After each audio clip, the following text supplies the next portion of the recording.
growth scares people, even if it's economically exciting and good for people's jobs and the economy. It scares people thinking that the place they live and they love is changing. Growth shouldn't be scary. You should feel good about the evolution. Feel good that things are changing in ways as long as you have a voice and as long as you have people that are listening. So, welcome to Breaking Ground SA, a RECSA podcast where we dig into real estate deals, developments, and decision makers shaping San Antonio. I'm your host, Stephanie Reyes, President and CEO, joined by my co-host, local policy expert, Rob Killen. Let's break some ground. Hey everyone, welcome to another episode of Breaking Ground SA, coming to you from the IBC Bank studio. Today's episode is sponsored by Security Service Title Company. Our guest is Thad Rutherford, President and CEO of Southstar. Thad has spent more than 2 decades turning complex development challenges into major opportunities. He leads the strategy behind a $500+ million portfolio across Texas, spanning over 10,000 homes and millions of square feet of commercial space. In this episode, you'll hear Thad's approach to building trust with communities, why staying actively engaged matters, and how he leans into doing big things even when they're hard. Thanks for tuning in. We have Thad Rutherford in the IBC Bank studio. How are you doing? it's good to be here. Thank you for having me. Thank you for joining us. Absolutely. Did you drive in from Austin today? I did, like most days. That is my commute. Is it getting better? No, it's not getting better, but I learned a long time ago complaining about that. It just doesn't make it better, so I listen to a lot of audiobooks, a lot of podcasts. Really? Like which podcast in particular like is this one one? of your Only the faves? best. Only the best. Got it. So what does it feel like to drive up and pass Mayfair every time you go back home? I love it. Oddly enough, there'll always be a conversation. I'll be on some conference call or even a Zoom, although I'm only doing audio when I'm in the car, and it'll be on the topic of the community that some fire we're putting out.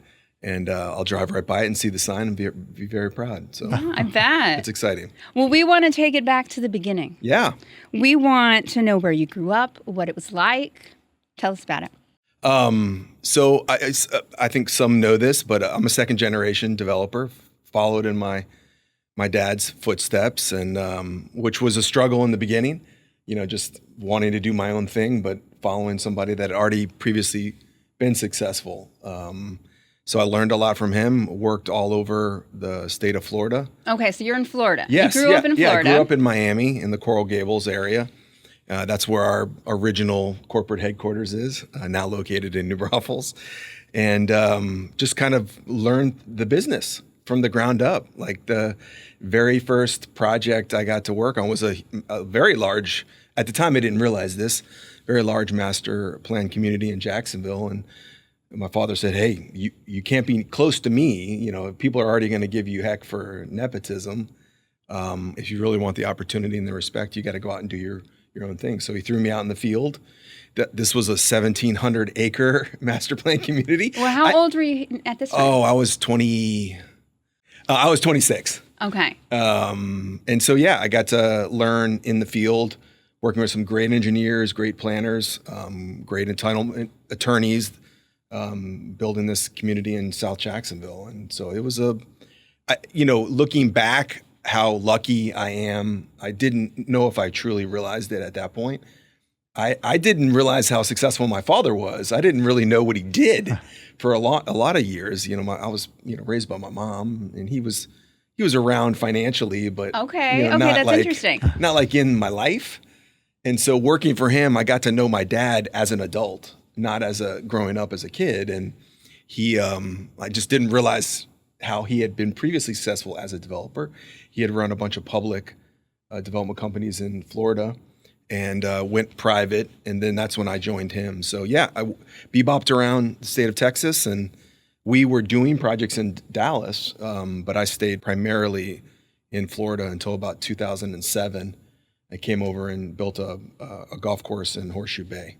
Oh. And so that was it. That's what brought you here? That's what brought me here originally. And then we bought a public company, or a division of a public company called Blue Green in 2011. And then I moved my family in end of 11, early 12 to Austin, and I've been here ever since. So. Well, I want to know what was little Thad like? Was this something that you always thought of doing? You'd see your dad, you'd hear that your dad was into this.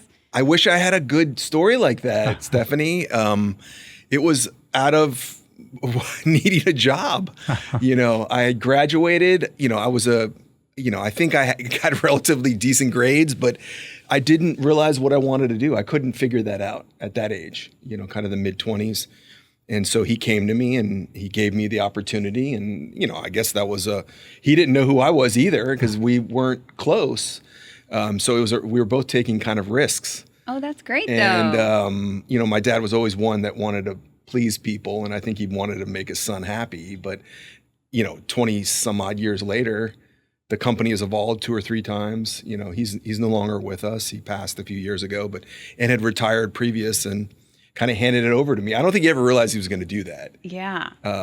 So it just kind of evolved, and I got to learn the business. I got to work with a lot of great people, a lot of great cities. So that's something that I bring to the table when I talk to people here in San Antonio and leaders. I've been in other counties and cities and other states and seen how things work and sometimes how they don't work. And so, yeah, it's been a blessing. I love what I do. That's a great question. At least a great question. Yeah, I'm from Miami originally. I was born in Miami. But what are the differences that you see just in general between developing in Florida and developing in Texas? Yeah. Florida, at the time when I was developing about 20 years ago, environmental laws were really the things that guided us. Mm-hmm. The uplands to wetlands is a much different kind of a regulatory environment in Florida than it is in Texas. I do think it's a very pro-business state. They kind of follow a lot of the things Texas builds and produces regulatory-wise, but that was the thing that it was less the kind of political side of regulation from development's perspective and growth, more of the environmental side because of the protected wetlands, and being at coastal development was very a whole art into itself. Mm-hmm. I miss it sometimes, but Texas has been fantastic. It is. Welcomed me. I've built so many great relationships, and we've really consolidated down as a company to focus strictly now on Central Texas, where we were kind of all over Dallas. We had projects in College Station and in Florida. So this has been a place that's treated me, very well, and our communities have done well as well. So you touch on it, and I notice it a lot, and I admire this about you, but you've built this reputation of knowing how to bring a lot of voices to the table. Is that a skill that you think you've always had, or maybe you learned from your dad? I think it's something that's always been inside me. I think going through, maybe even as far back as high school, I generally was the guy that was friends with a lot of people. And I don't mean that like I was the social party kid, but I was friends with a gamut of people. It was just something that came either natural or there was something in me, and getting people to get along was something that I think was in me as well, and that kind of followed me into college. Went to a small school in North Carolina. Tried to play college basketball, but that failed miserably on that. But I've always been one that could like to be in different rooms with different voices. So maybe that helps me with trying to, create coalitions or get people together to talk. It doesn't always work. And certainly as a developer, I've always been fascinated by how people distrust our business. Yeah. And how many people I've met in our business that are so the other end, so mm-hmm. trustworthy, so doing it for the right reasons. Not perfect, we make mistakes, but more often than not, the people that are building things in our industry, you all know them, they're really great people. They want to do it for the right reasons. Mm-hmm. Certainly want to be successful from a financial standpoint, but that doesn't take away from they're trying to make an impact to the city that they love.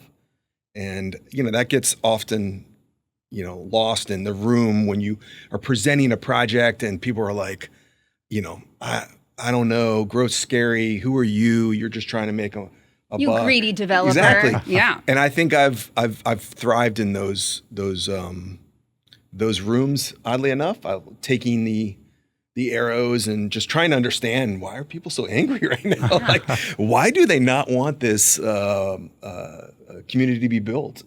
And then sometimes you figure things out and there's a commonality that you can find. And then sometimes there's agree to disagree, and that's okay.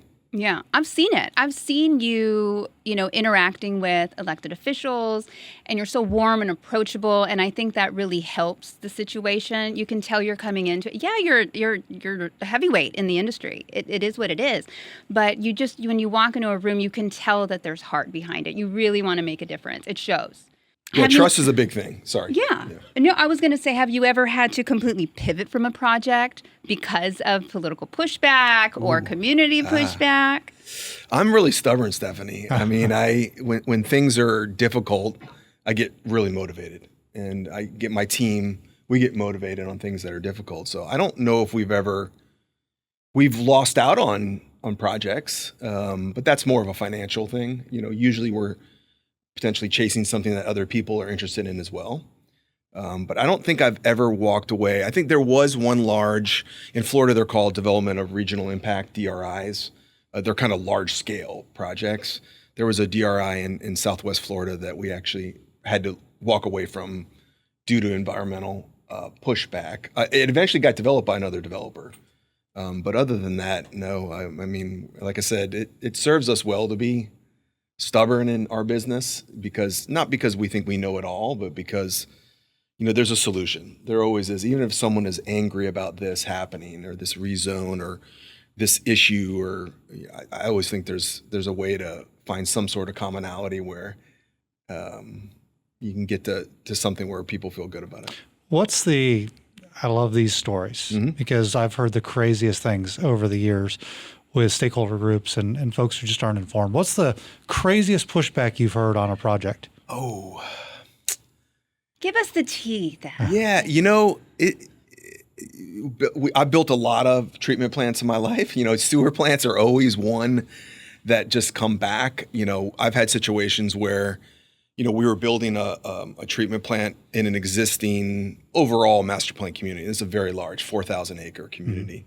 We're going to build a plant, and the plant is, very far away, the closest existing home. And I think the most outlandish is, if we go along with this and stop the protest, will you buy my house?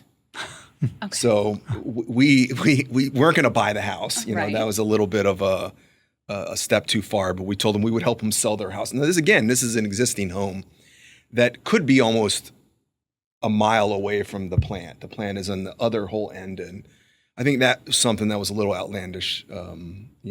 We eventually sold this person's house, and they moved away. This is kind of a funny story. They eventually moved back into the community years later, after the plant was developed, realizing that it wasn't noxious or anything that is super scary. But growth, Rob, this. Growth scares people. Mm-hmm.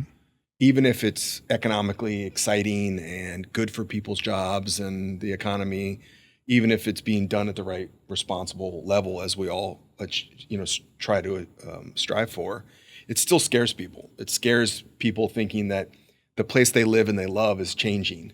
Yeah. And I think that's the thing we try to have conversations about with these residents, even residents that are in a neighborhood that we're building, that like when we call them our founders, like the first couple hundred families that move into a project, there'll eventually be thousands of families that. So we had this conversation of, communities need to evolve. It's not, growth shouldn't be scary. You should feel good about the evolution. You feel good that things are changing in ways as long as you have a voice and as long as you have people that are listening. So, but yeah, that'll always be something that is pushed on kind of the development business and the construction business, is that, growth is this boogeyman. Yeah. It's not going to be the neighborhood that I lived in, but maybe it's better. Maybe it evolves in a way that kind of leans into the things you love, but also now you have an HEB that you can walk to. Yeah. Or you can drive your car to a Costco down the street. Those are things that are, you might say, well, I just don't want any more big boxes, but yet you go to the grocery store every week. Yeah. And now it's close by. Yeah. So there's a balance to it all. Do you find certain amenities kind of help seal the deal and get that buy-in from communities? It's the traditional ones you hear a lot about. People love, open space. Trail systems are exciting for people, even if people don't use them. Trails are always at the top of the list. Schools in a neighborhood, walkability is something, even in Texas, I would say, is something that we still consistently hear from residents. You can just create some walkability to whatever it is, whether it's, retail, commercial amenities, things like that. But yeah, it's a gamut. I think people are more leaning toward retail these days as an amenity. I'm sure you've heard, we both have heard this before. Hear that all the time. Yeah, people like to spend money. We're consumers. Yeah. At nature, we're consumers, and so if it's an easy place that you can walk up, get a ice cream cone, a coffee, have dinner with your family, and then walk home, I mean, that's pretty enviable. So we try to strive for that.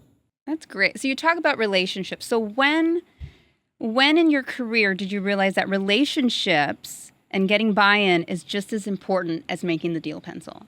Very early on in the markets of Florida, and then before I even got to Texas, realizing that, that trust that I said earlier, you have to make an effort for that to build the trust, even if there will inevitably be, friction or some sort of, I just can't get behind this project, Thad.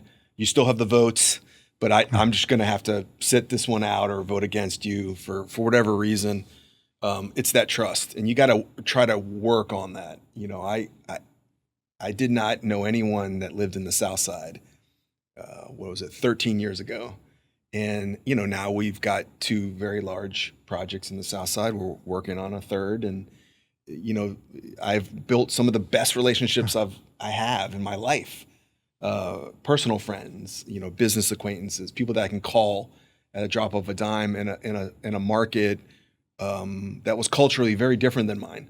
And so all that is based on relationships, and that flows back to trust. You've got to work at it. It doesn't necessarily mean you always get it, but you got to work at it. And I think when you work at that, people are like, all right, okay, yeah, you're not from here, but yeah. You do what you say we're going to do. You listen, and those aren't hard things for us to do. Is to listen and to at least work at the trust. Yeah, you don't always get it. There's people that are still like, oh, you're still a developer, and I get that. I'm okay with that. You can't convince everybody. Yeah, but I think part of building that community trust that is by being involved with the community. You do a lot. You're on the real estate council, board of directors, you're involved in other organizations, you're on panels, you're speaking all of the time.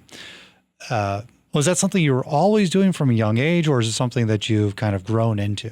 Or do you just not how to say no? I don't know how to say no. Everybody, including my assistant, knows that. No, Rob, this is a good example, and it brings it back to San Antonio. That's what I've realized about San Antonio very early on, is being engaged matters. And it's part of that trust. Like, not just I have my business here, I'm here every day.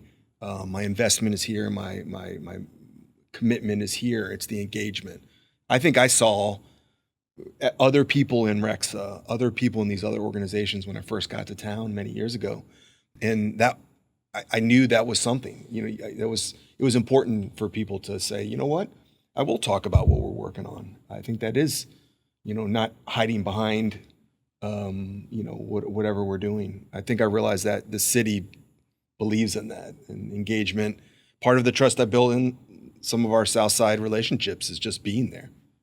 Working, with Rebecca Villagran when she was council member, and who didn't know me from anybody, and I don't know if those first meetings there was a little bit of like, get who are you and who are you, and now I have her on speed dial and speed text, and I talk to her almost daily, and certainly been involved in South Texas business partnerships. So I think people value that in this city. So that's an easy one to say.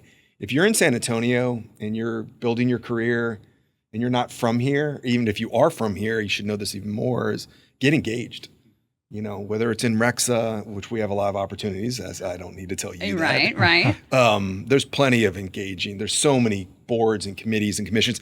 The city, Rob knows this, they've got a list of openings. Yeah. Like, I don't know if it's hundreds, but there are a lot of openings across TERS boards, committees, commissions, and you can get engaged. And when you're engaged, people will respect that.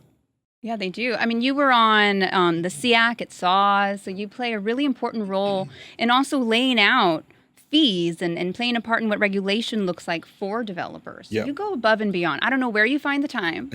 I love having you on the RECSA board. You're one of my favorite board members.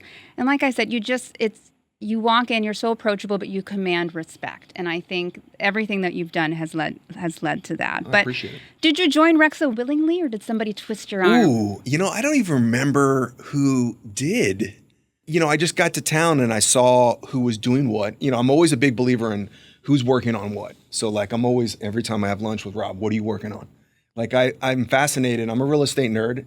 I became that, I guess, over time. And I'm interested in what people are working on.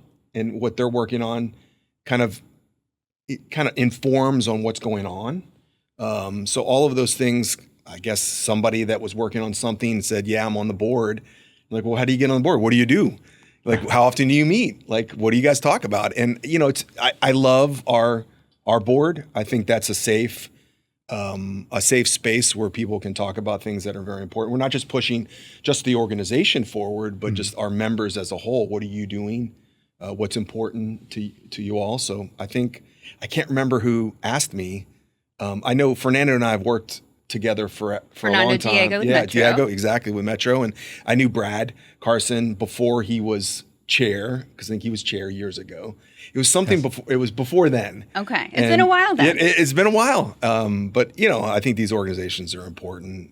It goes without saying that it helps the members organize themselves in around issues that maybe we have individually, but then you have a group now to help you not just say, hey, I'm complaining about something that's going on in my world versus, hey, this is a systemic problem. Or, Thad, maybe you're having a problem, but here are two other members that have worked it through this angle. I think that's important. Well, Thad, a lot of your volunteering, of course, is on local issues, which is really, really important. But you've also joined us the last couple of legislative sessions up in Austin for our trip to visit with those folks that make state laws. Why is that important? Why is what they do at the legislature, up at the Capitol, important to what we do on the local level? Yeah, I think it's never been more important. A lot of what they're doing, it kind of goes, there's kind of two parts I would answer that. One, are they talking to us locally? So I want to get out there and hear what they're saying, what they're talking about, the bills that they're trying to pass, why they're important to them when they're up in Austin. And are they listening to kind of the more local constituents on a regular basis? That's something I like to go and have that back and forth to really understand, are they listening to some of the issues that we're dealing with? And then, I think a lot of what we talk about here at the city level and the county level, somehow politically it feeds either up to the state or it comes from the state down. So understanding that, I think, is super important. I've enjoyed that. I don't know how I got asked to be there either. There's a common theme here, Stephanie. Right? Like, I don't know that. Whoever's listening to this, please do not call me and ask me to be on a committee. I might say yes. But it's been illuminating and fascinating talking to some of these state leaders. I realize how much they are talking to us, or maybe how much they need to be talking to us. So it's important for us to go up as a group. I wish we had more engagement with them, in all honesty. But I think what they're doing, Rob, up there at the state, it flows downwards toward us, and I think we have to keep our kind of finger to the pulse. Now, how much of that are they listening? I think a lot of them are. I think so. I really do think they are listening. I think they appreciate when we come in and say, look, we're not asking for anything specific, but this is who we are. If we can be of help, if we can be a group of experts, this is what we do every day, lean on us. I love that message when we go into these representatives and these senators, state senators, of saying, look, lean on us if there's a real estate issue or a regulatory issue, we're here. We may not have the answer, but we have some experts that could at least give a good informed opinion. And I think that's very valuable. I think we have a great delegation. The Bexar County delegation is really good. They're responsive. It is fun when we go up there. And it's really the long game, right? It's letting them know that we're here and planting the seed for something bigger. I think the South Texas Parkway is a great example of that. Making progress. Yeah. And so, you got to inch along, and things take a while, especially in the legislature. But they need to know to always give us a call. Don't forget, this legislature, this last session, very focused on housing issues. Yeah. And they're already having meetings. I just read, I think it was yesterday. Interim charges. They're already putting together a game plan for next year. Right. So this is the time to be having those discussions, those conversations. And you're right.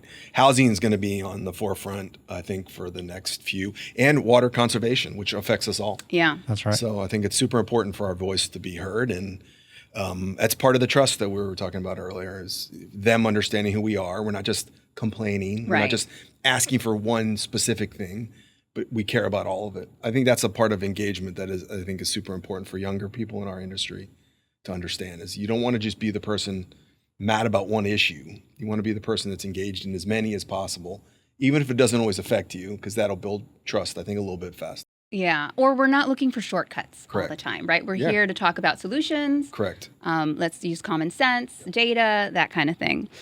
Okay, let's talk projects. Yeah. So let's talk about what you've done on the south side, because I hear there's a fun story on how you kind of tackled that and it all came into play. So tell us about it. The long and the short of it is we got a great opportunity at Mission Del Lago, which is a very interesting project directly adjacent to Mitchell Lake and the Audubon Park area and on the city golf course. And I think we have turned around that project to where it was. It was kind of in a little bit of a state of disarray when we got involved. And, again, like I said earlier, I've got some really great friends that live in that neighborhood that I would have never bumped into in my world. And that project led us to a very interesting community called Vida, next to Texas A&M, that we are developing now, that is extremely exciting. And it's kind of led us on to our Lone Star project, which we consider we call it a downtown / South Side project. But yeah, I love the South Side. I have learned so much from people that care about that area. I think it's in some ways the heartbeat of San Antonio. I think there's a lot of upside to it. I'm tired of hearing this is the area that doesn't get the attention, because I've certainly put my attention toward it. I know Rob's worked with a lot of great clients down there, and there are a lot of good people doing good things down there. So I'm very excited about the future, and I think it's a strong economic driver of this city. I think the city has multiple drivers, and I think it's one of them. And I don't think just because of the amazing employment bases that we have down there, that's one. But A&M is a thriving institution that is just only going to grow. Yeah. And they have the greatest, one of the best universities, looking at UTSA to try to chase. That competition is, we joke about it. The Texans. I'm including myself as a Texan here.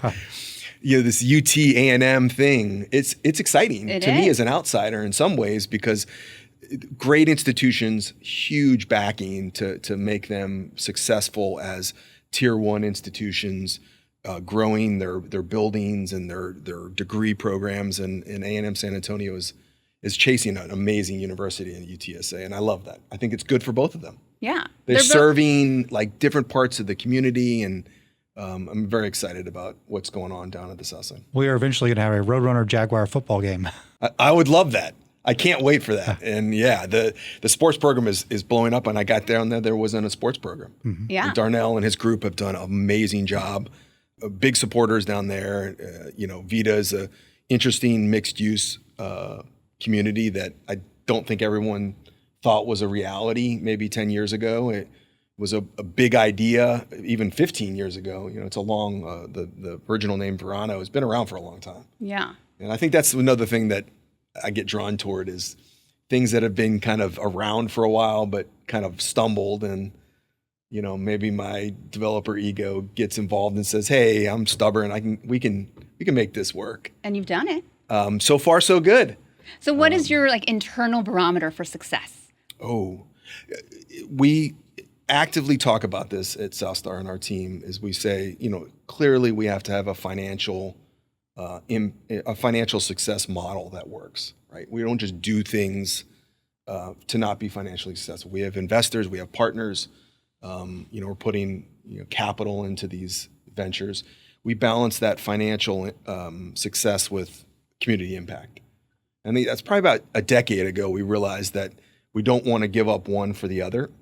But part of that trust and part of kind of telling people who we are and what's important to us is using those balance of being financially successful and also trying to be impactful. And I think you can do that. You don't necessarily have to think about one without the other. So but we talk a lot internally about that. It's like, are we building something that we think is going to be impactful? And that can be in a whole bunch of different things. That could be affordable housing, that could be a gamut of housing, that could be commercial where there wasn't commercial before, healthcare, like the UHS, Palo Alto Hospital. I mean, that wasn't on our radar. At our original land plan for Vida, there was a hospital somewhere back in the day, but we made that happen, with George Hernandez, and now that's the first large-scale hospital on the South Side. So that's great. But it also has a financial side to that, like that it creates value for us and allows other businesses to come in that make the project successful for us. So, it's not may sound a little bit cheesy, but we like to balance those things. And that's worked for us so far. Yeah. So we're going to keep at it. Not cheesy at all. Those are great sentiments. Yeah. If you weren't doing this, what else do you think you'd be doing? Oh, wow. When I was young, this is a good question, Stephanie. These podcasts are always very like a therapy. Great. Yeah. That's what we were going for. I always wanted to be a writer. Yeah, so I read a lot when I was a child. I read a lot now. I'm always reading. In fact, a lot of these books that I see on here, I read all these. Being a writer, I don't know if I would be a good one, but I certainly liked writing growing up. I don't know if all my English teachers liked it, but that might be something I would do if I wasn't doing this. What would you write about? Yeah. I'm a big fiction guy. Okay. More fiction than nonfiction, although I do read nonfiction. I'm really kind of obsessed with spy espionage novels. Really? I'm really into Cold War stuff, but that's not always everyone's cup of tea. So I don't know how many books I could write on that. Thad, I thought you were going to tell us you want to write romance novels. No, that'd be pretty funny though. Well, we could use another book here in the studio. Well, I've got my hands full, Steph. Yeah. And I'm saying yes to a lot of things. So this is true. Okay, so let's talk about what's next. You've got a big project in the works. We don't have to go into detail. I know there's a lot, but I want to tease a little bit. And I want to specifically hear, because there's been a lot of folks who have tried and failed with Lone Star Brewery. What makes you think you can pull it off? I get asked that a lot, and that's a good, fair question. There's not one answer. There's not like an easy 2-sentence that sounds great and it's a good quote. I think it's a few different things. One, it's the time. Timing is a lot of things in our business, and I think our plan is going to be the plan that gets it across the finish line at the end of the day.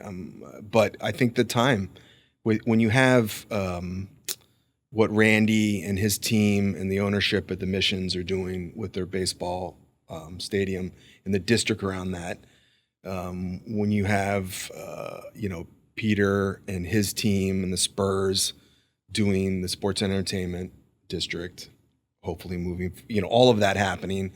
This might be a timing thing where Lone Star is a great idea. It's the hole in the donut when you look at a lot of the growth downtown and the South Side and all the historical neighborhoods around it that I think are very powerful. I think the city needed to kind of grow up in a few ways with regards to these larger, complex.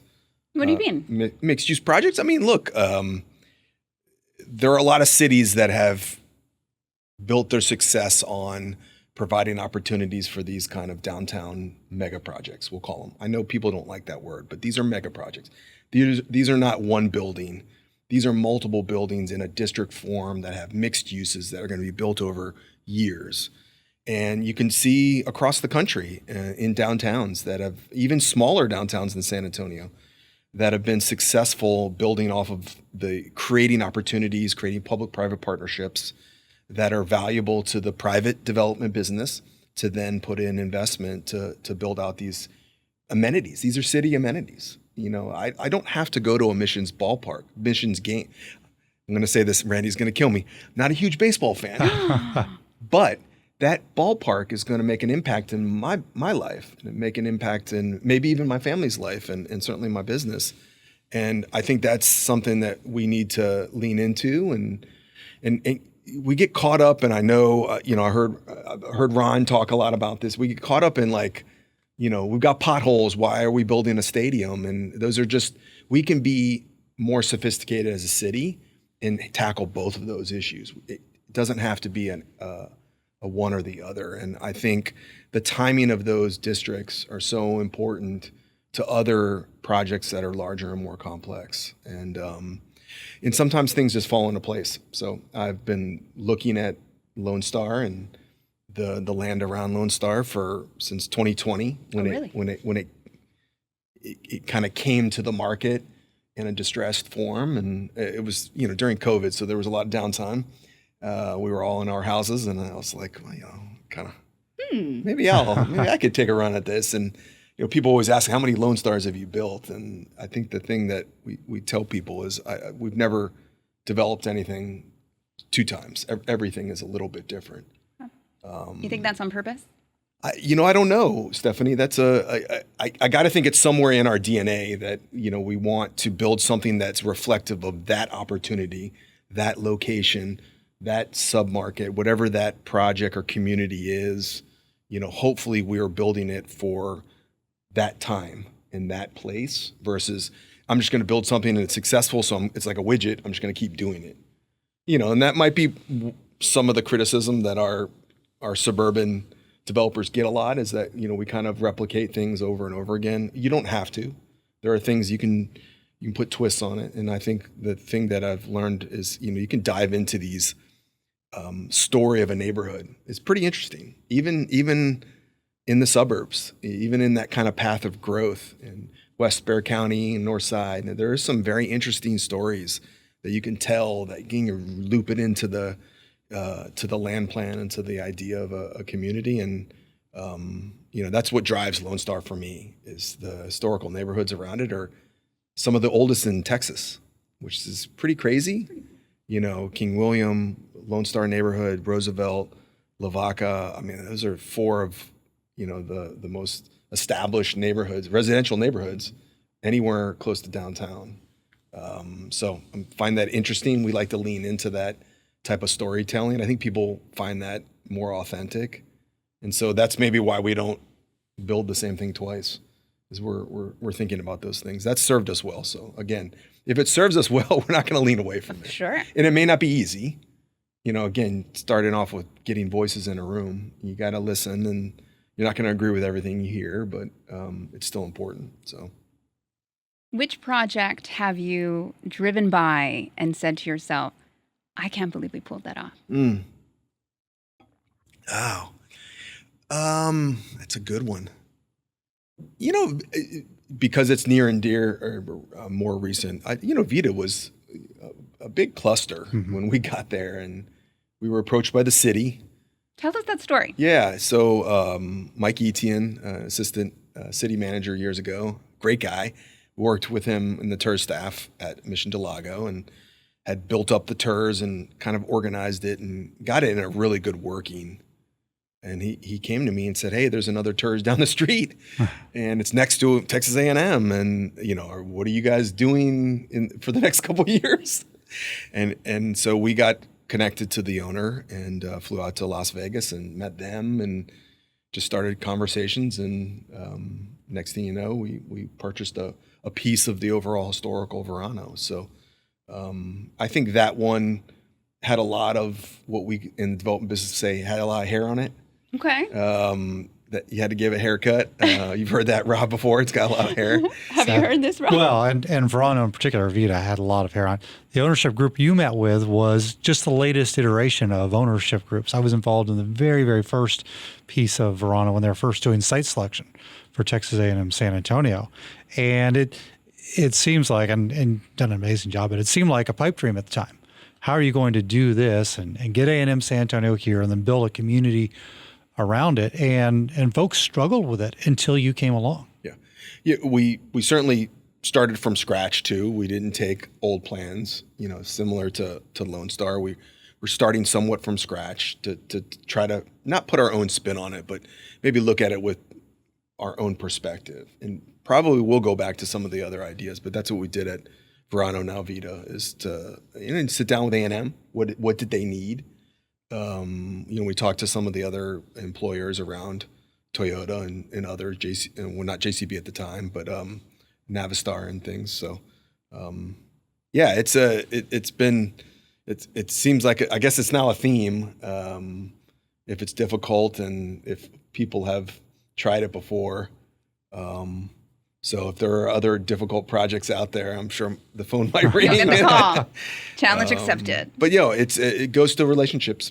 Mike would have never called us if we didn't have a level of trust and had shown that we can do what we say we can do and execute and create community. And I think he saw that at Mission Del Lago, and I'm very glad he called. So Vita's it was messy. It was complicated, but everything we do, I was just driving down here thinking about this, and Rob knows this. There are just so many fires and so many proverbial oops or in our business. People think how sophisticated and organized we are, which we are as a company. Things just happen. Yeah. And when you're building smaller towns and these projects that have so many moving parts, it's really hard to predict what's going to happen. So I think we're good at the pivot, as I say. Okay. When something happens, how do you solve that issue and maybe solve it to a place where you're in a better outcome than even you were before the issue? And so I pushed the team at Southstar to try to think like that. It doesn't always work, but we certainly, the courage we have is to not just put the fire out, but can we be better? Can we learn either something, or is plan B better than even plan A? And so, because inevitably there are just things that are going to pop up when you're doing the development business that we do. So it's fun. There's people ask me all the time, what's your day look like? And there is never a day that looks the same. That's great. Every Every single day is different, and I love that. I love the people I get to work with. It's fun to build things, to create places that last beyond us. People say, "Oh, you do these things to make a lot of money." Well, I mean, of course, we're all in business. Sure. But when you can go back to something that is successful beyond the point where you made your money on it, that's exciting. And it's giving that joy or the happiness or whatever it is, fulfilling, and whoever lives in your neighborhood, that's ongoing. Far beyond all the profits, or well beyond all the profits. I think that's something I tell people when they're yelling and screaming about growth and you guys are just in it for profits. It's like, well, if we build it the right way, we can not only be profitable, like I said earlier, but you make an impact that the impact lasts for a long time. Yeah, generations. And I don't think people always see that. It's not easy, but it's there, and I've seen that time and time again in some of our projects, which is exciting. Now, you're a dad. You've got 2 boys, right? Yeah, 2 boys and a girl. And a girl. Yeah. Are they going to go into the business, you think? Oh, the 2 older boys think I'm the butt of all their jokes. Really? Yeah, I am not cool dad to them. Well, they're teens, right? I have a 20 and a 16-year-old, Okay. and they think dad is a dork, which is fine. And they're respectful, but they're not going to go into the business. One is a musician who's going to go to law school, be an entertainment lawyer. And then the other one is probably pre-med or science driven child, and maybe an engineer. Who knows? Maybe it's an engineer, it's a civil. And then, but my daughter, who's 18 months, I'm hopeful. I'm hopeful. But 18 months means I've got to work a long time. I don't know if my retirement time frame is going to get her to the point where she's ready. But I'm blessed to gotten the opportunity from my father, and I think we've evolved as a company. I love being here in Central Texas. I don't think he would have ever realized that we would have ended up here. And certainly Southstar today is not the Southstar that he started. We've just evolved and took it to another level. We've tried. Every day we try. I say this all the time.